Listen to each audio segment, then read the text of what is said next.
Hello everyone, today I'm going to be doing a second trimester recap. I am now in my third trimester. I am 32 weeks pregnant, almost heading towards 33 and almost heading towards the finish line. And I'm very excited but also just a little bit nervous at the same time.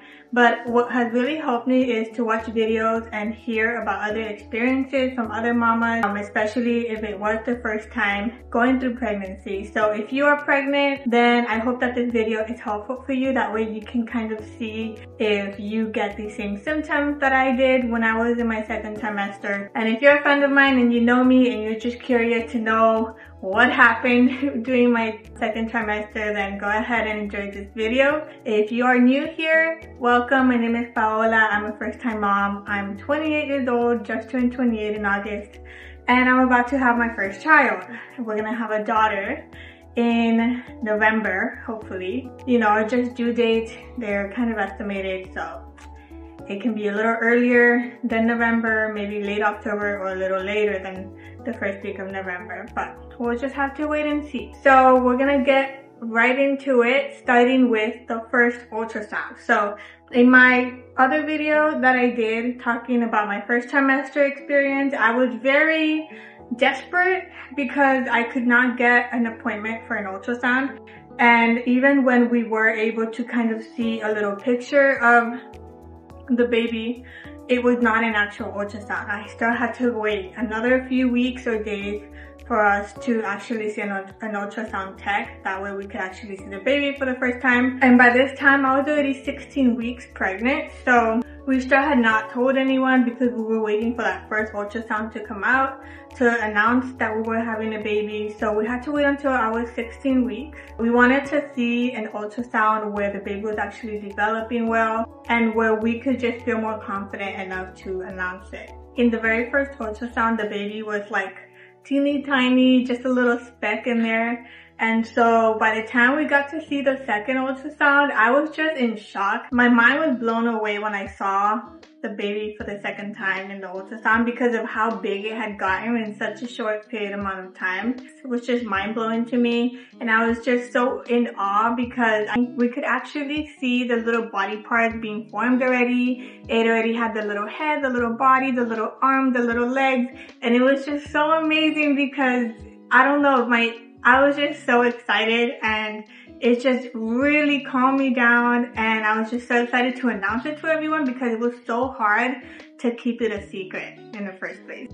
On the day of the ultrasound, we were asked if we wanted to know the gender of our baby. I wanted to know the gender, but my husband wanted to keep it a secret for us to be able to celebrate with the gender reveal party. So that's what we did. We announced that we were having a baby in May, and we started with the preparation for the gender reveal right away to be able to do it in June. So we did not have that much time, but with the help of my sister, my mother-in-law, and my husband, we were able to put together simple yet really nice decorations and party favors for everyone to take home with them. We held the party at a local park, and even though it was so hot that day, we still had lots of fun, and we had chicken salad sandwiches and pasta. We had our friends help us with the gender reveal by buying smoke for the color of the gender, and a lot of our guests actually offered themselves to help as well, which was really nice of them. So someone helped us with making drinks, another person helped us making homemade granola, and someone else helped us serving the cake.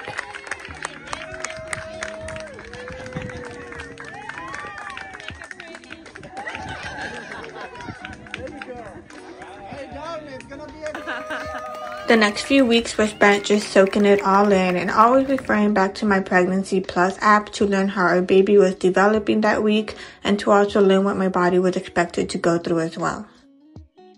Now, talking about symptoms, I wrote everything down that way I could share with you guys, and if you are going through this, do not worry. You can finally see that you're not alone. So I actually felt the first kick at around 20 weeks. If you ever get someone that starts comparing their pregnancy experience with yours, please do not get discouraged because a lot of people were coming up to me asking me before 20 weeks if I had already started feeling the baby, and I kept saying no, but you know, I didn't get discouraged necessarily, but I did get a little bit worried because I wasn't really sure exactly when I was supposed to start feeling her or when I should be expecting to to feel her first kicks, but I didn't get to until 20 weeks, which is completely normal. Something else that occurred, which is obviously a very common occurrence during pregnancy, is I had to pee a lot. I was a lot more thirsty throughout the day and night, especially at night. I was more hungry and I started feeling more uncomfortable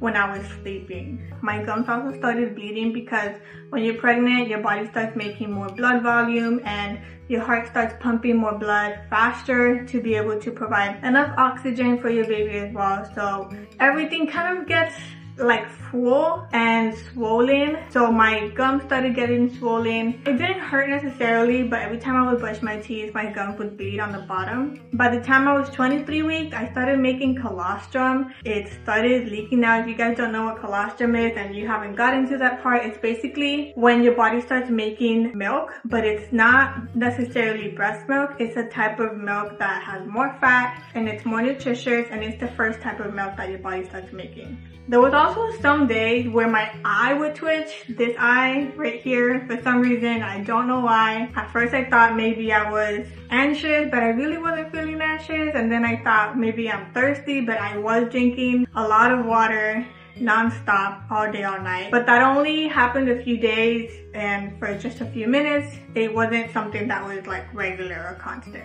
Second trimester also came with pains and aches, especially lower back pain and sciatic nerve. So staying on top of my stretches and exercises has helped me tremendously in releasing pain and muscle tension, especially in the hips. It has helped me improve flexibility as well as start preparing you for labor. So stretching can help with your muscles and joints for the big day. Something I just wanted to mention was that I didn't do these every day, only because sometimes I just felt so tired.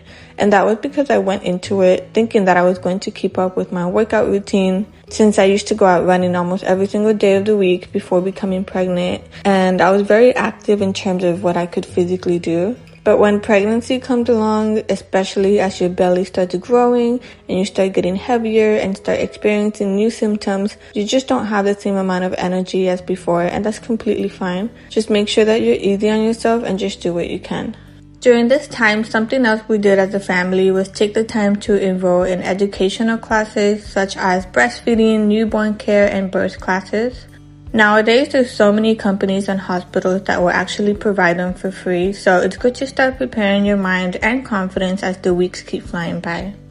Another thing I did during my second trimester was research and prepare a birth plan. This is just a list of your wants and needs to take place during labor and delivery. Even though these are preferences, it's also good to be open-minded and aware that birth can be very unpredictable at times with the outcome, but having a birth plan can be a guide for your support team to help make it a more memorable and enjoyable experience for you. As the weeks kept going by, at 23 weeks, I started feeling her kicks and movement a lot more obvious now. Doctor visits were also regular, and I went ahead and passed my gestational diabetes test and tested negative for anemia. Getting to experience all of these changes was just a constant reminder of our Creator and His power to create a human being. I'm just so grateful to be part of this journey, and even though there has been some unpleasant symptoms, this journey has been unforgettable, and I'm so excited to share it with you guys and have something to look back on over the years.